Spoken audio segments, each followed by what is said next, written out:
السلام علیکم ورحمۃ اللہ وبرکاتہ۔ معزز ناظرین، ماہ رمضان المبارک کے اندر ایک سوال بہت زیادہ پوچھا جاتا ہے۔ وہ سوال یہ ہے کہ بعض مرتبہ ایسا ہوتا ہے کہ ہم رات کو سوئے ہوتے ہیں اور صبح کو سحری میں ہماری آنکھ نہیں کھلتی، اور جب آنکھ کھلتی ہے تو اتنے سحری کا ٹائم ختم ہو گیا ہوتا ہے، اذان ہو رہی ہوتی ہے۔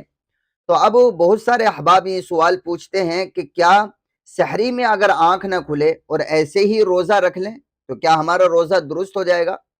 تو دیکھیے، یہ بات ہمیں اچھی طرح سمجھنی چاہیے کہ سحری کا کھانا یہ مسنون ہے، یعنی سنت ہے، ثواب کا کام ہے، اور برکت حاصل ہوتی ہے، برکت اللہ کی جانب سے عطا کی جاتی ہے سحری کھانے کے لیے، اور یہ حدیثوں میں ہے۔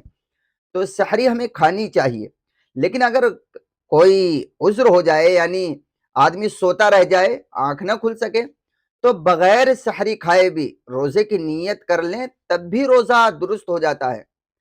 اب رہا مسئلہ یہ کہ سحری میں تو آنکھ کھلی نہیں تو نیت کیسے؟ تو بھائی، جب آدمی رات کو سوتا ہے تو اس کی نیت یہی ہوتی ہے نا کہ میں صبح کو اٹھوں گا اور سحری کھاؤں گا اور کل کو روزہ رکھوں گا، تبھی تو وہ صبح کو نہ اٹھنے پر، آنکھ نہ کھلنے پر افسوس کر رہا ہوتا ہے۔